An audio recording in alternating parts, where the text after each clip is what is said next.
So hello and welcome everyone in this new YouTube video. So आज के इस video से हम एक सीरीज़ स्टार्ट करने वाले हैं जिसका नाम है लीगल बुक समरीज। सो कई सारे लीगल नॉवेल्स को पढ़कर मैं उनकी समरी लाऊंगा जो कि बहुत ही इनवैल्यूएबल बुक्स हैं। So first is we the nation the lost decades which is written by none other than Mr. Nani Palkhiwala, who is considered a legend in our legal profession. So चलिए start करते हैं। जितनी भी books मैं read करूँगा उसकी summary मैं सबसे पहले अपने लिंक्डइन में टेक्स्ट फॉर्मेट में डालता हूँ, so you can follow me there. So चलिए स्टार्ट करते हैं। इस बुक में कई सारे सोशियो पॉलिटिकल इश्यूज़ के बारे में डिस्कस किया गया है जो आज भी रेलेवेंट हैं। ठीक है, नानी पालखीवाला के हिसाब से ब्यूरोक्रेसी, पॉलिटिशियंस और बिजनेसमैन सभी को क्वेश्चन करना चाहिए पब्लिक के द्वारा। इन्हें अकाउंटेबल होना पड़ेगा टू द मासेस। ये कहते थे we are not poor by nature but by policy. ये बिल्कुल सही बात है, क्योंकि आप कोई भी काम करवाना चाहते हैं सरकार से तो बस क्या हो रहा है वहाँ, सर्कुलेशन ऑफ फाइल्स, पॉलिसी बस बन रही है लेकिन वो सही नहीं है। ठीक है, और अल्टीमेट टेस्ट क्या है ह्यूमन राइट्स का? अल्टीमेट टेस्ट ये है कि क्या वीकर सेक्शन ऑफ सोसाइटी को स्ट्रॉन्ग के द्वारा हेल्प किया जा रहा है या नहीं।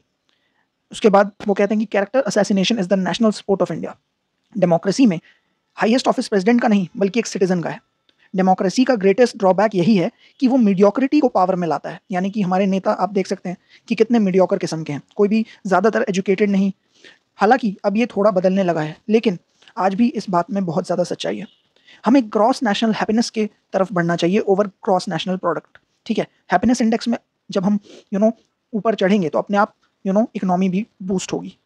यहाँ पे लाइफ ईजी है for criminals and too difficult for law abiding citizens. ये बिल्कुल सही बात है। ग्रेटेस्ट प्रॉब्लम ऑफ इंडिया क्या है कि finest man of calibre and vision, knowledge and character are not in politics. क्योंकि जितने पढ़े लिखे लोग होते हैं वो पॉलिटिक्स से दूर भागते हैं कि पॉलिटिक्स का गंदा है, नेगेटिव है, तो इससे दूर रहो। सो इसके बाद हम देखते हैं कि उन्होंने ये कहा कि नेशनल इंटीग्रेशन जो है वो बॉर्न होता है in the hearts of citizen and it is in our roots. अगर ये मर गया या ख़त्म हुआ तो कोई आर्मी या गवर्नमेंट या कॉन्स्टिट्यूशन इसे सेव नहीं कर सकती। डे ऑफ इंडिपेंडेंस को हमें एज डे ऑफ इंटरडिपेंडेंस मानना होगा। एक इंटरडिपेंडेंस स्टेट्स का upon one another, communities, caste and clans का अपॉन वन अनदर। हमारी जो लॉज हैं चेंज होती हैं इस अजम्पशन पे कि कोई इंटेलिजेंट लाइफ नहीं है आउटसाइड द नॉर्थ ब्लॉक। आप देख सकते हो कि जितनी अमेंडमेंट्स हो रही हैं आजकल वो बिना पब्लिक सजेशन या क्रिटिसिज्म के हो रही हैं और उन्हें ऐसे ही पास करवा दिया जा रहा है। तो ये बात आज भी अप्लाई करती है और इतने अमेंडमेंट्स की ज़रूरत नहीं पड़ेगी अगर हमारी पब्लिक पॉलिसी और लॉज सही होंगे। रिजर्वेशंस में उन्होंने ये कहा कि सिर्फ एम्प्लॉयमेंट में नहीं बल्कि प्रमोशंस में भी रिजर्वेशन आ चुका है। तो ओनली इंस्टीट्यूशन जो कि अभी बचा हुआ है वो है आर्म्ड फोर्सेस, तो जिसे हमने डिवैल्यू या डिग्रेड नहीं किया है। Promotions on caste considerations will raise security issues for our nation. तो ये नेशन की सिक्योरिटी के लिए भी खतरनाक हो सकता है।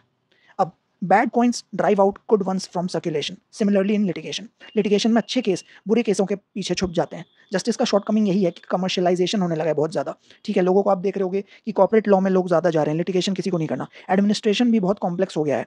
सरकारी दफ्तरों में लोग काम नहीं करना चाहते, उन्हें सिर्फ अपनी सैलरी से मतलब है और किसी को वर्क एथिक या कोई काम करने का तरीका ही नहीं आता। हमारे पॉलिटिशियंस का भी वेस्टेड इंटरेस्ट है इलिटरेसी में। जितना लोग अनपढ़ रहेंगे उतना ज़्यादा उन्हें कम चांसेस हैं कि वो सवाल करें या सच्चाई खोजें किसी भी चीज़ का। ठीक है, तो लॉ ऐसे ही बनते रहेंगे, हम उसमें कोई क्रिटिसिज्म नहीं कर पाएंगे अगर हम पढ़े लिखे नहीं होंगे, हमें वो समझ ही नहीं आएगा। तो यही पॉलिटिशियंस चाहते हैं। ठीक है, और last but not the least उन्होंने ये कहा कि socialism does not mean socialising poverty but raising the quality and the standard of life. ठीक है, हमारा स्टैंडर्ड ऑफ लाइफ जो है वो अच्छा होना चाहिए। ठीक है, सोशलिज्म का मतलब ये नहीं कि सारे पैसे दे दो इंडस्ट्रियलिस्ट्स को या सिर्फ गरीबी बांट दो। ठीक है, सबके लिए अच्छे quality life, standard of life और सब अच्छे से जिए। तो ये था आज का video. Thank you so much. Like, share, subscribe.